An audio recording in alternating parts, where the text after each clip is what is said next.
नमस्कार, आप देख रहे हैं एनएमएफ न्यूज में आपके साथ शबनम। बांग्लादेश में कभी भी तख्ता पलट हो सकता है क्योंकि मोहम्मद यूनुस लगातार चाल खेलने की कोशिश कर रहे थे।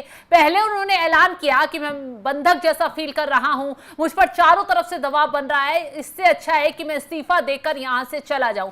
हालांकि आर्मी चीफ ने जब उनके खिलाफ कदम उठाया तब यूनुस जो है सिंपैथी कार्ड खेलने के लिए ऐसा काम कर रहे थे। उन्होंने ताबड़तोड़ तरीके से यह बयान दिए जिससे माहौल काफी गर्मा गया कि मोहम्मद यूनुस जो है इस्तीफा देकर भागने वाले हैं। हालांकि ऐसा बिल्कुल नहीं था, यह सिर्फ मोहम्मद यूनुस की एक चाल थी ताकि जो उनके समर्थक हैं वो माहौल भड़काएं और बांग्लादेश की सड़कों पर बवाल खड़ा हो जाए उनके समर्थन में। क्योंकि आर्मी चीफ की तरफ से साफ साफ कहा गया कि बांग्लादेश के जो हालात खराब हो रहे हैं उसके लिए मोहम्मद यूनुस जिम्मेदार हैं और वहां पर उन्हें जो जल्द से जल्द इलेक्शन का ऐलान कर देना चाहिए और यहां पर जो न्यायिक प्रणाली पूरी तरह से ध्वस्त हो चुकी है उसको संभालने के लिए यहां चुनाव होने जरूरी है। ऐसे में मोहम्मद यूनुस को तुरंत फैसला लेना होगा। जब दबाव पड़ा, उन्हें लगा कि अब सेना जो है यहां तख्ता पलट की तैयारी कर रही है, तो मोहम्मद यूनुस ने अब एक नया कार्ड खेल दिया है। सीधे प्रधानमंत्री मोदी से टक्कर लेने के लिए उतर आए हैं। वो मोहम्मद यूनुस जहां सत्ता में बैठे हैं, वो यहां भारत की मदद से ही वो बांग्लादेश अलग हुआ, बांग्लादेश को आजादी भारत की मदद से मिली। लेकिन एहसान फरामोश मोहम्मद यूनुस कह रहे हैं कि बांग्लादेश में तबाही का अगर कोई जिम्मेदार है तो वो भारत है। जबकि बांग्लादेश में बीते दिनों कितना बवाल हुआ, हिंदुओं को कैसे निशाना बनाया गया, हिंदुओं के साथ आज भी अत्याचार बढ़ रहा है, मंदिर तोड़े जा रहे हैं, उनकी बहन बेटी महिलाएं तक सुरक्षित नहीं है। और मोहम्मद यूनुस को लेकर जब ये मुद्दा भारत की तरफ से अंतर्राष्ट्रीय लेवल तक उठाया गया, जब चारों तरफ से किरकिरी हुई, मोहम्मद यूनुस घिरे तो सीधा कह रहे हैं कि इसके जिम्मेदार जो हैं वो प्रधानमंत्री मोदी हैं। हालांकि अगर हालात बिगड़ने के जिम्मेदार मोदी हैं तो जाहिर सी बात है अब बांग्लादेश की स्थिति बदलनी चाहिए, क्योंकि बांग्लादेश में मोहम्मद यूनुस जो कांड कर रहे हैं, जो खेल खेल रहे हैं, वो हर कोई जानता है। वहां की आवाम भी ये जान चुकी है कि अपने फायदे के लिए कैसे मोहम्मद यूनुस ने पूरे बांग्लादेश को बेच दिया है। वहां की जो जमीनें हैं वो ट्रंप के हाथों में एक तरीके से सौंप दिया है। दरअसल वहां जो है अमेरिका की तरफ से एक मानवीय गलियारे का निर्माण कराया जा रहा है और ये मानवीय गलियारा म्यांमार तक जाएगा और वहां घुसपैठ कितनी आसानी से बढ़ जाएगी जो रोहिंग्या हैं उनकी, क्योंकि ट्रंप की तरफ से इन रोहिंग्याओं को वहां बसाने, वहां खिलाने पिलाने का पूरा सामान पहुंचाने की तैयारी की जा रही है ताकि उन्हें जियादी बनाकर ट्रंप जो है तैयार कर खड़ा करें और फिर उनके जरिए म्यांमार पर पूरी तरीके से धाक जमा पाएं और चीन पर भी नजर अड़ा पाएं। हालांकि म्यांमार को लेकर चीन की नजरें लगातार गड़ी हुई हैं, तो यही वजह है कि बांग्लादेश के जरिए ट्रंप जो है वो म्यांमार और चीन को अपने काबू में लाना चाहते हैं और उसका इस्तेमाल वो बांग्लादेश की जमीन के जरिए कर रहे हैं, जिसकी भनक लगी आर्मी चीफ को।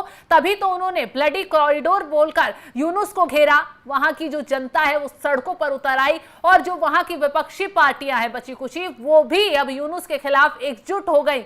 ऐसे में मोहम्मद यूनुस ने अब सीधा ठीकरा फोड़ दिया है प्रधानमंत्री मोदी पर। उनकी तरफ से तंज कसते हुए कहा गया है कि पिछले दिनों जो कुछ हालात बने हैं इस संकट के लिए भारत को जिम्मेदार उन्होंने ठहरा दिया है और कहा है कि बांग्लादेश में जो स्थिति है वह भारत की साजिश का नतीजा है।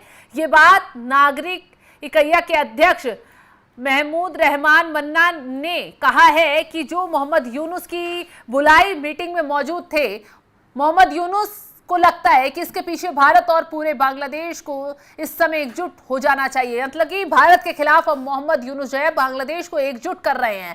मन्ना ने कहा है कि मोहम्मद यूनुस ने ये कहते हुए ये बात शुरू की थी कि हम एक बड़े संकट में हैं। ये संकट भारत की साजिश का हिस्सा है जो अपना वर्चस्व चाहता है, उसे ये बदलाव स्वीकार नहीं है। जो बांग्लादेश में हुआ है, यदि संभव हुआ तो वे एक दिन हमें खत्म कर देंगे और इसके लिए वे हर संभव प्रयास कर रहे हैं। वहीं बांग्लादेश की अंतरिम सरकार के प्रेस सचिव शफीकुल आलम की तरफ से कहा गया है, देश में चुनाव होने हैं लेकिन उससे पहले अस्थिरता फैलाने के प्रयास हो रहे हैं। अवामी लीग पर बैन लगने के बाद से ऐसी स्थिति बढ़ गई है। दरअसल माना जा रहा है कि अवामी लीग के लिए बांग्लादेश में फिर से समर्थन बढ़ने लगा है। शेख हसीना के तख्तापलट के लिए छात्र आंदोलन जिम्मेदार माना गया था, फिर चर्चा थी। अब कुछ सकारात्मक बदलाव होंगे, लेकिन जिस तरह से मोहम्मद यूनुस के राज में कट्टर तत्वों को ताकत मिली है, उससे नाराजगी बढ़ गई है। अब देश के हालात न संभल पाने वाले मोहम्मद यूनुस भारत पर ठीकरा फोड़ने में जुटे हैं। मन्ना की तरफ से साफ कहा गया है, मोहम्मद यूनुस मीटिंग में कहते हैं, यदि सही से मैं चुनाव नहीं करा सका तो अफसोस होगा। देश में फिलहाल जंग जैसे हालात बन गए हैं। इस मुश्किल के बाद भी मैं जब तक पद पर हूं तब तक किसी को ऐसी परमिशन नहीं होगी वे बांग्लादेश के हितों को नुकसान पहुंचा सके। यहां पर अब मोहम्मद यूनुस जो हैं बवाल का पूरा ठीकरा भारत पर फोड़ने की कोशिश कर रहे हैं। हालांकि शेख हसीना ने भी अब पूरी तैयारी कर ली है मोहम्मद यूनुस की गर्दन मरोड़ने की, मोहम्मद यूनुस को झटका देने की। उनकी पार्टी पर चुनाव लड़ने का बैन तो मोहम्मद यूनुस ने लगा दिया। उन्हें लगा कि शेख हसीना अब कुछ नहीं कर पाएंगी, उनके हाथ पैर पूरी तरह से काट दिए गए बांग्लादेश में रखने के लिए, और बांग्लादेश को वहां से भगाने वाले कोई और, बांग्लादेश से शेख हसीना को उखाड़ फेंकने वाले अगर कोई था तो वो थी यूनुस और ट्रंप की साजिश, अमेरिका की साजिश, माफ कीजिएगा, अमेरिका और बांग्लादेश में जो मोहम्मद यूनुस ने कदम रखा उसकी साजिश के तहत शेख हसीना को वहां से खदेड़ा गया, क्योंकि सेंट मार्टिन आइलैंड जो है उस पर कब्जा अमेरिका चाहता था और शेख हसीना उसके लिए खड़ी रही, लड़ती रही, और आखिर में अमेरिका की तरफ से साजिश रचकर उनका तख्ता पलट करवा दिया गया। देश में हालात बिगाड़ दिए गए और मोहम्मद यूनुस को वहां बिठा दिया गया। मोहम्मद यूनुस अमेरिका की कठपुतली है, सीआईए का पूरा सपोर्ट है, सीआईए की मदद से वो यहां बैठे हुए हैं और अमेरिका को भरपूर मदद पहुंचा रहे हैं बांग्लादेश की जमीनों को गिरवी रखकर।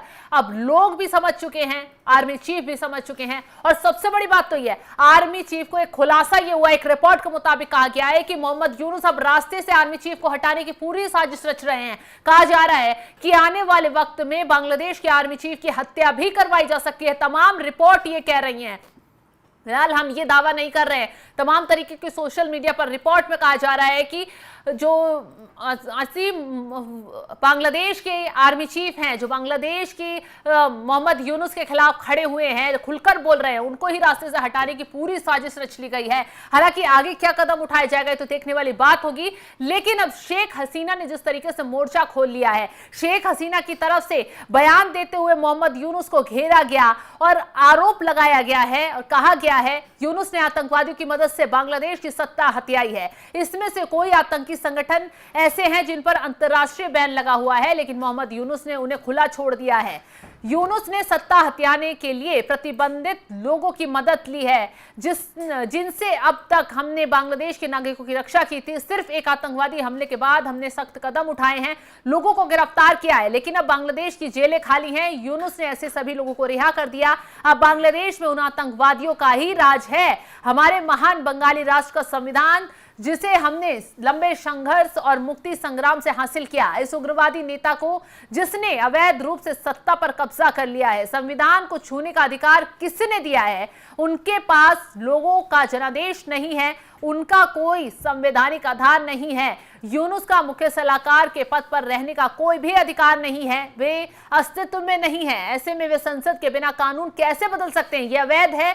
और देश में आवामी लीग पर प्रतिबंध भी लगा दिया है, मतलब कि तानाशाही जो है मोहम्मद यूनुस यहां पूरी दिखा रहे हैं। और अब जब हाथ से बात निकलती जा रही है तो सीधा ठीकरा जो है भारत पर यूनुस फोड़ते हुए नजर आ रहे हैं। साफ कहा है कि बांग्लादेश में जो हालात पैदा हो रहे हैं उसके लिए भारत की तरफ से साजिश रची गई है। हालांकि भारत की तरफ से साजिश नहीं रची गई, बल्कि भारत उन हिंदुओं के लिए आवाज उठा रहा है जिनको प्रताड़ित बांग्लादेश लगातार कर रहा है और जिनको अमेरिका का गुलाम बनाने के लिए बांग्लादेश की तरफ से साजिश रच ली गई है। उसके लिए भारत ने कदम उठाया और खुद डोनाल्ड ट्रंप ने, जब प्रधानमंत्री मोदी और ट्रंप की मुलाकात हुई थी तो उसमें कहा गया था कि ये भारत का आंतरिक मामला है और खुद इसे भारत निपटे। तो ऐसे में अब यूनुस गिड़गिड़ाए या फिर हेकड़ी दिखाए, होने वाला कुछ नहीं है, क्योंकि अब तबाही शुरू हो गई है और तख्ता पलट अब जल्द खबर आ भी सकती है बांग्लादेश से। तो फिलहाल जिस तरीके से तमाम चीजें चल रही हैं बांग्लादेश में और यूनुस सीधा भारत पर ठीकरा फोड़ रहे हैं, उसको लेकर आपका क्या है कहना, कमेंट कर अपनी राय जरूर बताएं। और तमाम खबरों की अपडेट के लिए आप हमारे साथ जुड़े रहें। नमस्कार।